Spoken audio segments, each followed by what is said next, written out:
Merci de préférer Évasion Guinée. Mesdames et messieurs, bonsoir et bienvenue dans ce journal. C'est parti pour 45 jours de projection du documentaire Un seul sang dans les écoles de la capitale et des lieux publics. La première étape de la projection de ce documentaire de 26 minutes sur le virus Ebola s'est déroulée vendredi à l'école primaire de Almamia. L'association Guinée en Mouvement vient se joindre aux mouvements et associations de soutien aux idéaux du président Alpha Condé. Il a affirmé ce samedi au cours d'une manifestation organisée à Conakry. La promotion du jazz en Guinée sera au cœur de la 8e édition du festival Jazz Co prévu les 28 et 30 avril 2015 dans la capitale guinéenne. C'est une initiative de l'association Guinée Jazz Festival. Mesdames et messieurs, une fois encore, bonsoir et bienvenue. Face à l'insécurité grandissante en Guinée avec, entre autres, l'assassinat de personnalités et le braquage de véhicules de transport, le ministre de la Sécurité et de la Protection civile a animé ce samedi une conférence de presse à Conakry. Une conférence qui a fait l'état des lieux de la sécurité et au cours de laquelle Dr Mahmoud Cissé a évoqué les dysfonctionnements qui existent au sein de son département. Les explications avec Beno Marsila. J'ai pris le temps d'observer pour ne pas commettre des erreurs dans mes prises de décision et cette observation m'a permis d'analyser les dysfonctionnements de mon département, dit-il, ministre de la Sécurité et de la Protection civile. Pendant plus de 2 heures, Dr Mahmoud Cissé a déballé au cours de cette conférence tous les problèmes, perspectives et la feuille de route du secteur de la sécurité. Un secteur qui affiche aujourd'hui une image peu reluisante devant la population guinéenne avec la montée notoire de la criminalité à Conakry et dans le pays profond. Pour le ministre Cissé, l'insécurité à laquelle est confronté le pays est due à la répartition inégale des effectifs de la police sur le territoire national et le manque de moyens. 73% des résidents de la capitale se sentent insécurisés la nuit dans leur quartier. 22% des résidents de la capitale se sentent insécurisés pendant le jour lorsqu'ils marchent seuls. Les agressions physiques les plus craintes. Les effectifs des services de sécurité sont insuffisants, notoirement insuffisants et sont inégalement répartis parce que l'essentiel de ces effectifs se trouve à Conakry. Le ratio police-population est de 1 policier pour 1482 habitants à surveiller.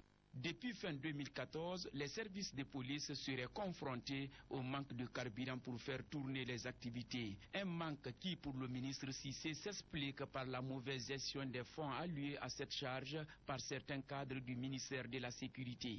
270 millions par trimestre pour le ministre. Ça fait 90 millions.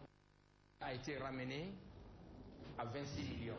Des véhicules d'intervention étaient carburés, mais qui ne bougeaient pas. Ces engins étaient nourris pour un total cumulé 254 900 000 francs GNF le mois. J'ai mis fin à cela, que j'assimile à une espèce d'exploitance financière préjudiciable à la santé budgétaire du département. Parlant du dossier Mohamed Cissé alias Junior, un présumé bandit qui accuse la police et la gendarmerie de s'aimer la terreur à Conakry, le ministre de la Sécurité s'est retranché derrière le mur sans développer la question. Dr Mahmoud Cissé compte engager un audit opérationnel organisationnel du ministère de la Sécurité et de la Protection civile, mais aussi la formation initiale et continue pour le personnel. Lutte contre Ebola, le projet Un Sauve 100 a officiellement projeté vendredi son film documentaire de 26 minutes sur l'épidémie de la fièvre hémorragique à virus Ebola à l'école primaire de Almamia dans la commune de Kaloum. Cette projection servira de tremplin dans le cadre de la sensibilisation scolaire contre l'épidémie d'Ebola. Nabi Kamara, Aïssatou Bari, reportage.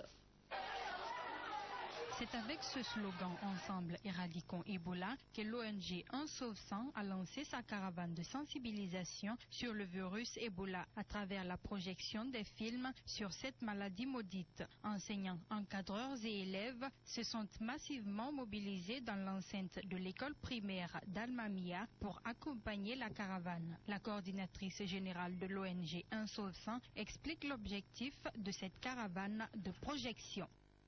Cette caravane a pour but de sensibiliser les élèves afin qu'ils puissent prendre le message et les retransmettre à leurs parents. Je pense que les élèves sont des ambassadeurs dans leur famille, parmi leurs amis et aussi dans leur quartier. Donc c'est un moyen de continuer toujours la lutte contre Ebola. Les responsables du système éducatif de Conakry se réjouissent de cette initiative de sensibilisation sur le virus Ebola. Moi je crois que c'est une très bonne chose. Une très bonne chose parce que ça vient compléter les efforts que nous avons fournis déjà depuis pendant les vacances jusqu'à présent. Vous voyez, cette caravane, quand elle vient, nous ne pouvons que saluer sa venue. Nous ne pouvons que saluer sa venue parce que ça renforce les efforts que nous fournissons matin et soir ici au niveau de notre école. Vraiment, c'est un sentiment de réconfort. Nous sommes très fiers de votre caravane parce que c'est l'actualité maintenant. Et votre projection va prouver aux uns et aux autres qu'effectivement Ebola existe chez nous et que chacun de nous, les parents, les élèves, les encadreurs, nous tous, nous devons serrer les coudes pour bouter hors de notre pays cette grave maladie.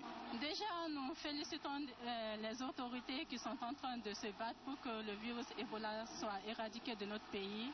Et nous félicitons aussi l'UNICEF qui est en train de se battre de son côté aussi. Et je pense qu'avec nos bénédictions et les prières, nous pouvons nous en sortir de cette maladie. Appuyée par l'UNICEF Guinée, cette caravane de sensibilisation sur Ebola à travers la projection des films de l'ONG Un Sauve 100 s'étendra prochainement sur les villes de Djubrika, Koya, Forikaria et Kindia. Dans cette dernière ligne droite de la lutte contre Ebola, la sensibilisation des populations doit être de rigueur. C'est pourquoi le ministère de la Jeunesse et de l'Emploi des Jeunes, avec l'appui technique et financier de l'UNICEF, a déployé 6200 jeunes à travers les 5 communes de la capitale pour procéder à un porte-à-porte pour sensibiliser les populations de la capitale. Notre reporter Mamadi Dokondé a suivi l'une de ces équipes de sensibilisation dans une famille à Dar es Salaam 1 dans la commune de Ratoma. Suivez. Le ménage de Maman Aïssata, première étape du porte-à-porte des agents sensibilisateurs sur Ebola. Le message à la maisonnée, Ebola est une réalité et il faut l'éviter. Pour renforcer la communication, les sensibilisateurs utilisent des supports d'image. Bon, le message qu'on est en train de passer dans les ménages, c'est de dire aux gens, Ebola est là. Ebola n'est pas parti. Donc, il faudrait, que les parents, les familles comprennent le danger. Donc c'est ce message-là qu'on est en train de passer avec les images à l'appui pour les faire comprendre. Après avoir échangé avec l'équipe de sensibilisation, Maman Aïssata Kamara dit avoir compris le message. Très émue, elle se rappelle des 8 membres de sa famille qui ont été décimés par le virus Ebola à Forikaria. La maladie Ebola est bien présente à Conakry. Nous sommes contentes de leur message et nous avons compris. Nous disons à tout le monde de se laver les mains. Moi qui suis là, 8 personnes sont mortes d'Ebola dans ma famille. Cette équipe a 20 ménages à sillonner par jour à Dar es Salaam 1 dans la commune de Ratoma. Au total, 6200 agents sensibilisateurs sur Ebola ont été déployés dans les 5 communes de Conakry par le ministère de la Jeunesse et de l'Emploi des Jeunes. Sur les 7 jours de la semaine, 4 sont consacrés par ces jeunes pour faire le porte-à-porte.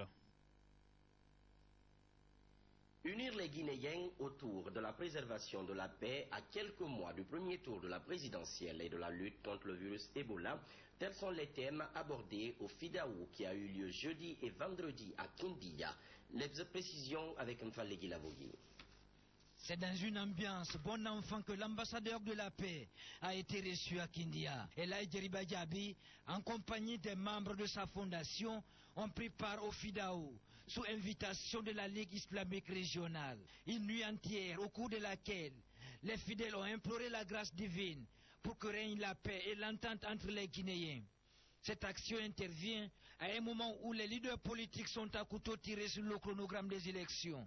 Les messages de Djeriba Diaby sont sans équivoque. Chaque Guinéen a le devoir de conserver ce que nous avons acquis ensemble, parce que la paix dans notre pays appartient à tout le monde. La source le plus sûre pour nous, ce n'est pas les immeubles, ce n'est pas les autoroutes, mais c'est la paix. Nous avons connu tout le temps des remous politiques, mais les Guinéens sont restés unis et nous continuerons à être unis, quelle qu'en soit la situation, quel qu'en soit le problème. Il y a 2 mois, l'ambassadeur de la paix était venu sensibiliser les populations de Kindia sur les moyens de prévention et de lutte contre Ebola. Dans son message, il a encore appelé les populations à s'impliquer davantage dans les actions du gouvernement pour éradiquer la maladie. Il faut que la population écoute le message donné, puisque si le message est véhiculé par les personnes qui sont censées donner les versets clair sur cette maladie, mais si la population ne comprend pas que c'est un danger pour tous, alors ça, c'est grave.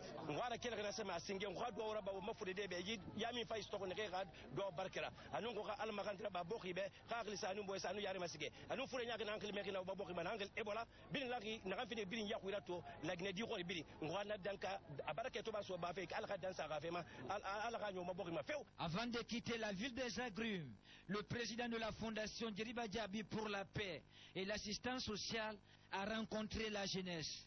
Cette dernière a organisé un match de football pour concrétiser les messages de Djeriba Diaby.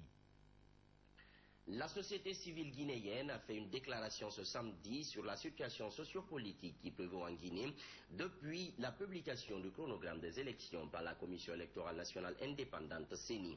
Dans cette déclaration, les acteurs de la société civile entendent apporter leur contribution dans le cadre de la stabilité politique dans le pays. C'est pourquoi ils appellent tous les acteurs publics au dialogue pour décrisper la situation. Agiratouba, reportage. Depuis la publication du chronogramme des élections en Guinée par la CENI, la situation reste tendue entre l'opposition et la mouvance, ce qui risque de saper l'unité nationale et la quiétude dans le pays, en raison même de la nature des discours et du ton qui les accompagne. Face donc à ce climat social qui prend des proportions inquiétantes, la société civile guinéenne se dit préoccupée par le maintien de la stabilité sociale en Guinée. C'est pourquoi elle en appelle à la responsabilité de tous face à l'intérêt supérieur de la nation et fait de recommandations. La société civile guinéenne recommande le respect des dispositions prévues par la loi en matière électorale, le strict respect du rôle dévolu à la Cour suprême, chargée d'interpréter les textes de loi et de veiller à leur application, l'ouverture immédiate d'un dialogue permanent et pérenne entre les différents acteurs politiques, l'implication active de la communauté internationale en vue de prévenir l'engagement des formations politiques et leurs leaders à éviter toute forme d'apologie de la violence. Pour atteindre ces objectifs, la société civile guinéenne a mis en place un cadre de concertation permanent dénommé Synergie d'action pour la paix en Guinée. Ce cadre est un espace d'échange, d'analyse et de proposition en vue de jouer son rôle d'interface entre les acteurs du processus électoral d'une part et la promotion du dialogue social d'autre part. Il est ouvert à tous les acteurs sociaux pour la consolidation de notre jeune démocratie par la culture citoyenne et le respect des droits de l'homme. Les acteurs de la société civile guinéenne restent mobilisés, déterminés et engagés pour rencontrer tous les acteurs politiques, les institutions républicaines, les leaders religieux et les partenaires au développement en vue d'échanger avec eux et de trouver des solutions adéquates pour des élections apaisées en Guinée. Les mouvements et associations de soutien pour la réélection du président Alpha Condé aux prochaines consultations électorales se multiplient. Ce samedi, c'était au tour de l'association Guinée en Mouvement d'affirmer son adhésion aux idéaux du président de la République. Idjatou Diallo.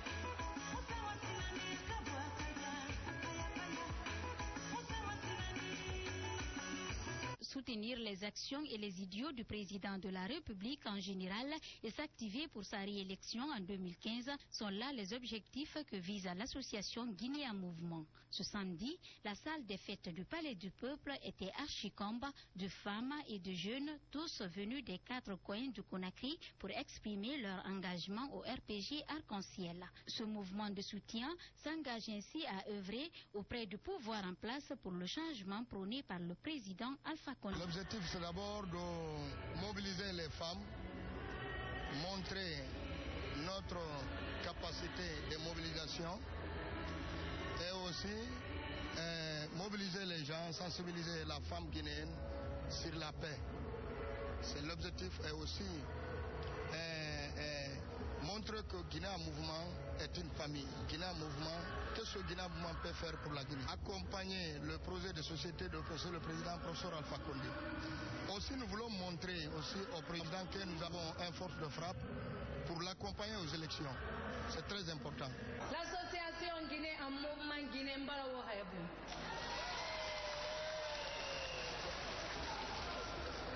Nous l'avons discours là-bas, quand nous discours là-bas, nous l'avons Présidée par la première dame de la République, cette manifestation s'inscrit dans le contexte de la paix et de la concorde nationale.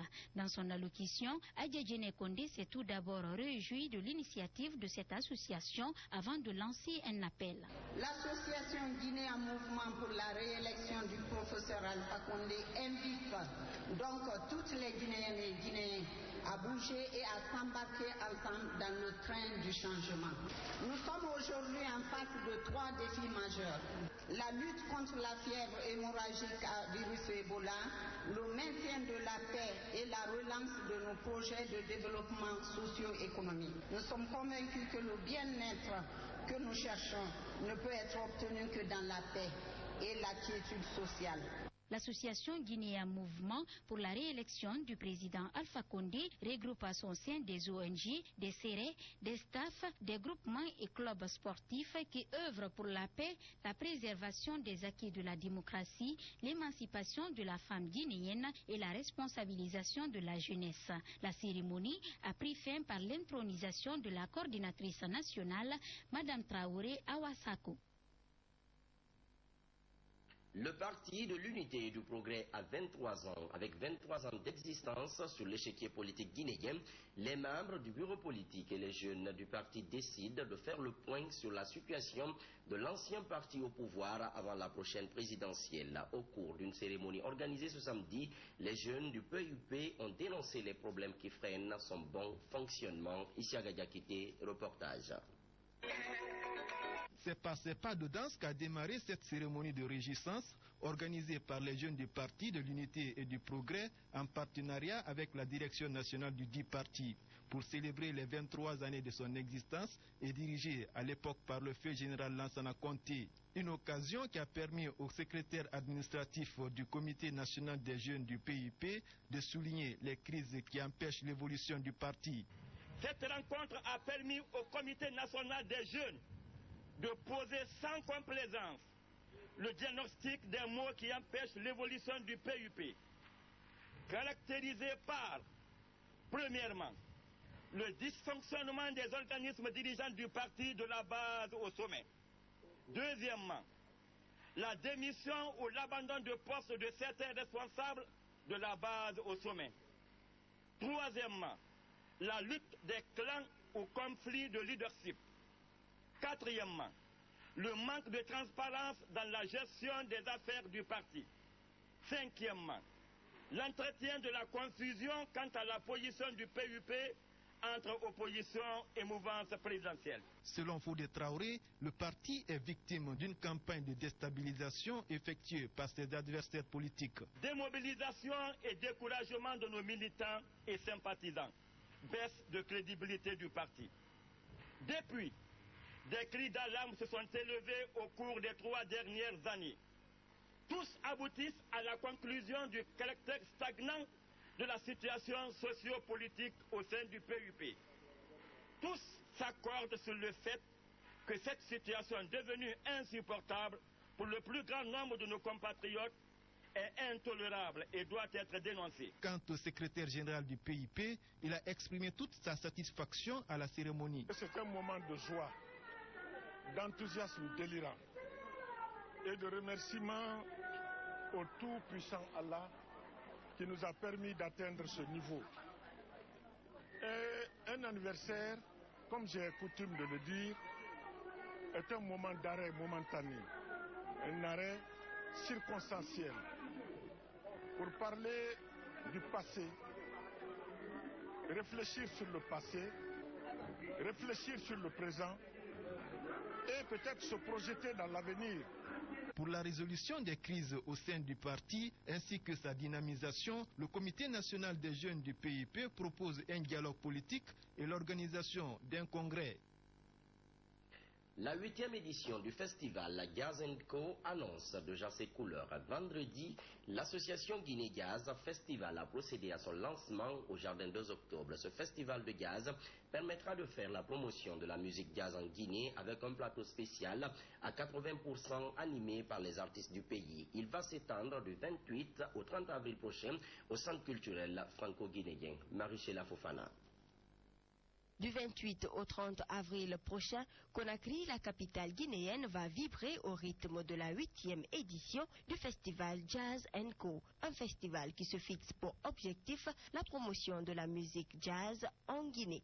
L'objectif concret de ce festival est de promouvoir le jazz, la musique jazz en République de Guinée. Ça, c'est notre objectif fondamental. C'est dans cette optique que nous sommes en train de mettre en place une académie de jazz, typiquement jazz, où il y aura un jazz tech, c'est-à-dire un espace où tu viendras pas un club, mais ça va être, si vous voulez, un centre de formation que de la musique jazz. Le festival Jazz & Co revêt une certaine particularité cette année. Particularité, c'est le plateau 80% local, 20% international.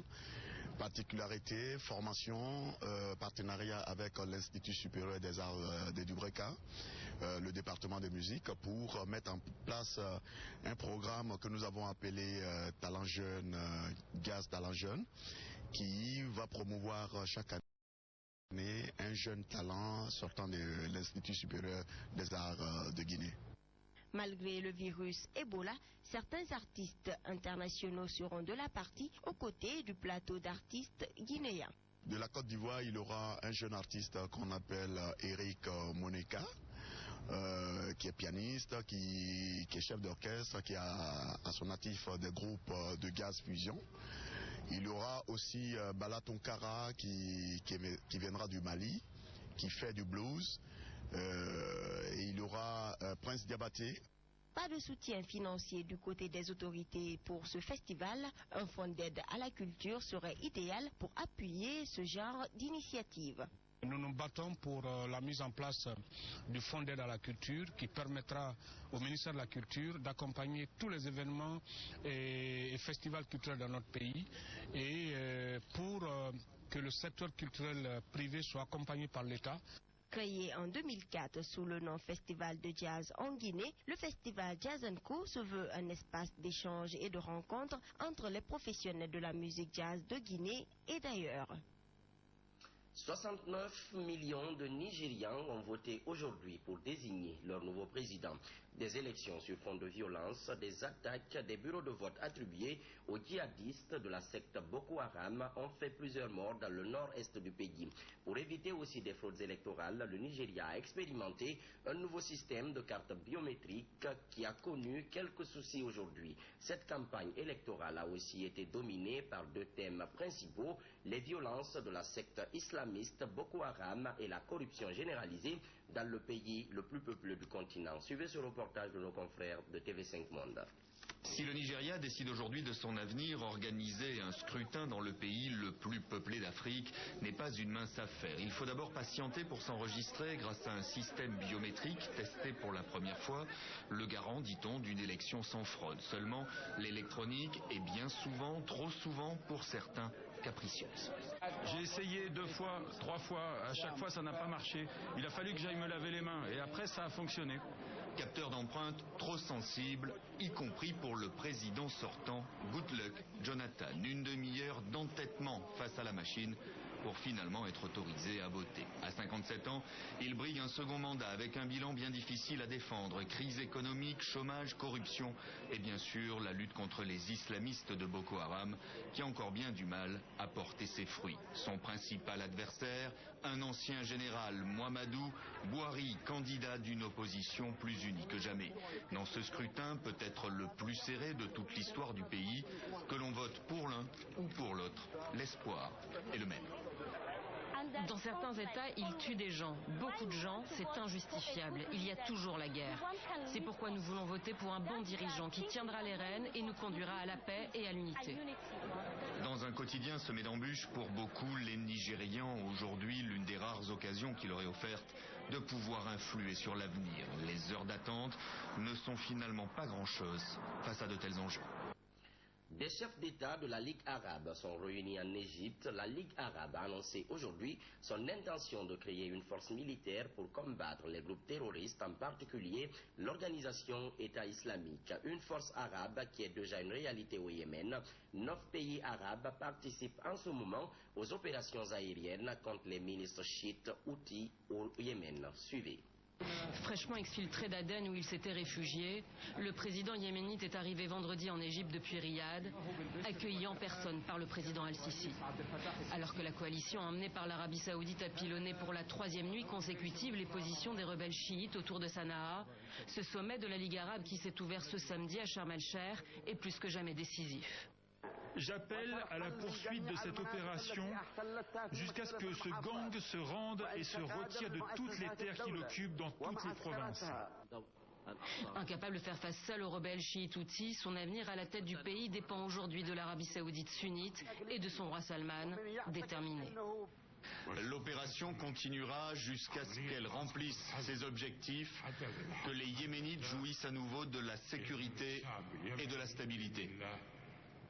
Mais au-delà du conflit au Yémen, le véritable enjeu du sommet est la création d'une force multinationale arabe que le président égyptien réclame avec le plus d'insistance pour faire face aux groupes terroristes, une menace qu'il qualifie de sans précédent. Nous avons besoin de réfléchir profondément et avec confiance sur comment préparer un accord qui permettrait le développement d'une force arabe conjointe sans porter atteinte à la souveraineté des États et à leur indépendance. Pour repousser le groupe État islamique qui gagne du terrain dans le Sinaï égyptien, le président Fattah al-Sisi est donc prêt à une alliance de circonstances avec l'Arabie Saoudite qui, elle, a pour principal objectif de contenir l'influence de l'Iran chiite, l'autre grand État théocratique de la région. Jusqu'ici, la Ligue arabe s'est surtout illustrée soit par son immobilisme, soit par son incapacité à traduire sur le terrain les accords passés. L'opération militaire Tempête décisive au Yémen qui réunit 9 pays arabes fait figure de test. Mesdames et messieurs, c'est la fin de ce journal. Merci à tous de l'avoir suivi. Les programmes continuent sur Évasion Guinée.